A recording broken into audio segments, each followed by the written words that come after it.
안녕하십니까, 힘찬TV의 힘찬입니다.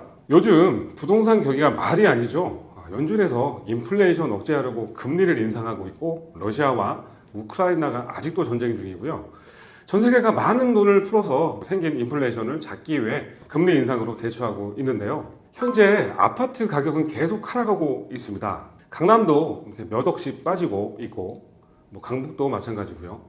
경기일 때는 말할 것도 없고, 지방은 말이 아닙니다. 부동산은 여러 가지 요인으로 가격이 결정되지만 그 중에서도 가장 무서운 건 제가 생각하기에는 사람들의 심리입니다.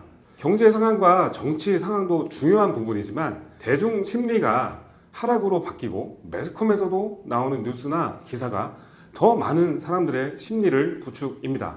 이런 분위기를 타면 이 하락 심리가 언제까지 갈지 모릅니다. 매수를 하려는 사람은 더욱더 가격이 떨어질 거라고 생각하고 매수 시기를 기다리죠. 한마디로 급매물이 나올 때까지 기다립니다. 그런데 과연 꼬마 빌딩은 어떨까요? 요즘 저한테 몇몇 분이 연락이 와서 요즘 분위기 안 좋은데 혹시 급매 나온 거 있냐 이렇게 여쭤보시는 분들이 있는데 저는 이렇게 이야기해 드립니다.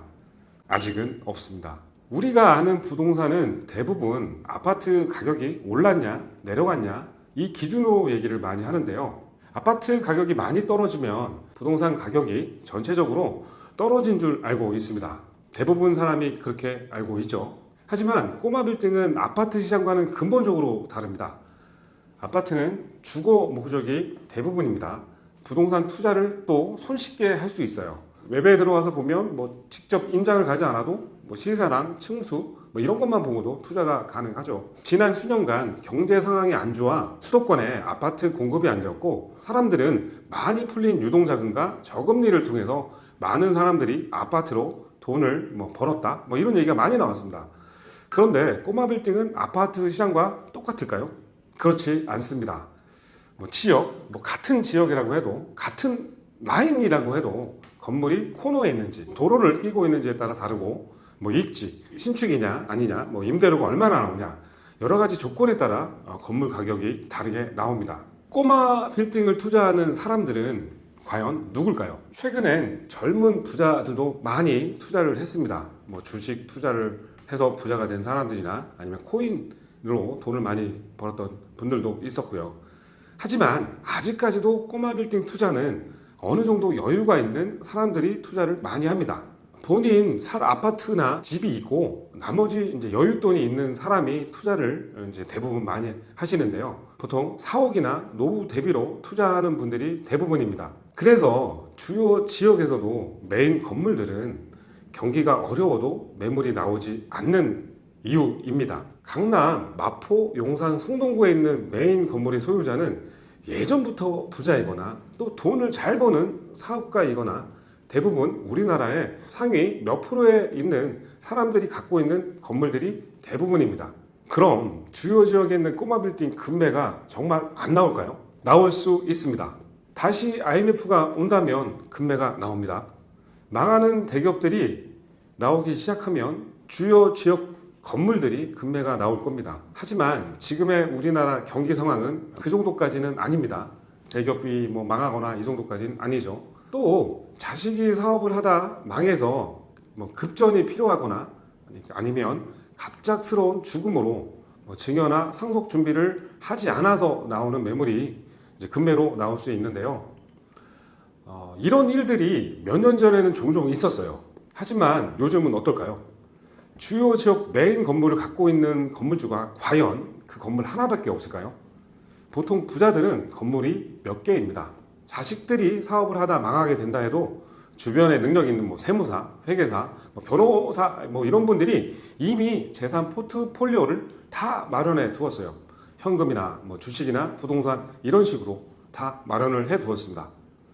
그래서 이런 부자들은 건물을 팔지 않고 대부분 증여를 하게 됩니다. 따라서 이런 이유가 메인 지역의 건물을 매입하기 어려운 이유가 됩니다. 그런데 경기 하락기에는 메인 지역 건물이 나올 수 있는 이유가 있어요. 본인이 갖고 있는 많은 건물 중에 하나를 처분해서 현금을 보유하고 싶은 이유가 가장 큰데요. 현금을 갖고 있으면 본인이 갖고 있는 건물보다 또 더 좋은 건물을 매입할 수 있는 이유 중에 하나입니다. 메인 지역 매물이 매매로 나오면 급매로 나오기보다 보통 시세처럼 나옵니다. 늘 연락 오는 부동산이 있으면 이제 이분은 이렇게 얘기해요. 시세가 얼만데? 물어보고 그럼 본인이 생각한 금액이 맞으면 그럼 그 가격이 내놔. 풀지는 말고 뭐 이렇게 얘기를 하시는데요. 몇 달 있다가 매수자가 있다고 이제 연락을 하면 매물을 걷어들이는 일이 다반수입니다. 현재 같은 상황에서 주요 지역 꼬마 빌딩 급매물이라는 것은 잘 나오지 않는 주요 지역 메인 위치에 있는 건물을 살 수 있는 기회가 생길 수 있다는 것입니다. 그냥 현재 시세나 조금 낮게 매입할 수 있는 기회가 올 수 있다는 이야기고요. 하지만 지방에 있는 건물은 가격이 많이 떨어져서 나올 수 있어요. 매물을 내놔도 팔리지 않을 수도 있습니다. 양극화 현상은 뭐든 좋지 않은 건데 꼬마 빌딩은 점점 더 그렇게 될 것입니다. 그래서 우리는 꼬마 빌딩을 투자할 때 주요 지역의 매물을 매입해야 이런 경제 위기가 와도 큰 문제 없이 이 시기를 넘기고 다시 가격 상승 때 매도를 할 수 있게 될 것입니다. 2015년부터 건물 가격도 계속 올라갔습니다.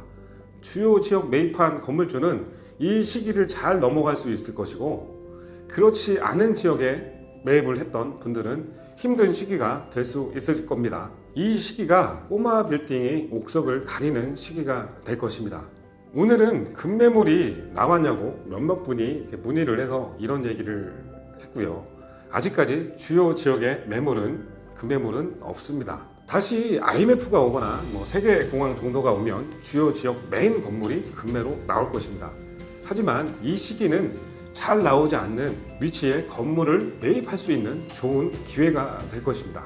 늘 이야기하지만 꼬마 빌딩을 매입을 하시길 원하시는 분들은 더욱더 내가 사고 싶은 지역을 주의 깊게 지켜보며 좋은 매물이 나왔을 때 좋은 가격으로 매입할 수 있는 좋은 기회가 될 수 있는 시기라고 할 수 있을 것 같습니다.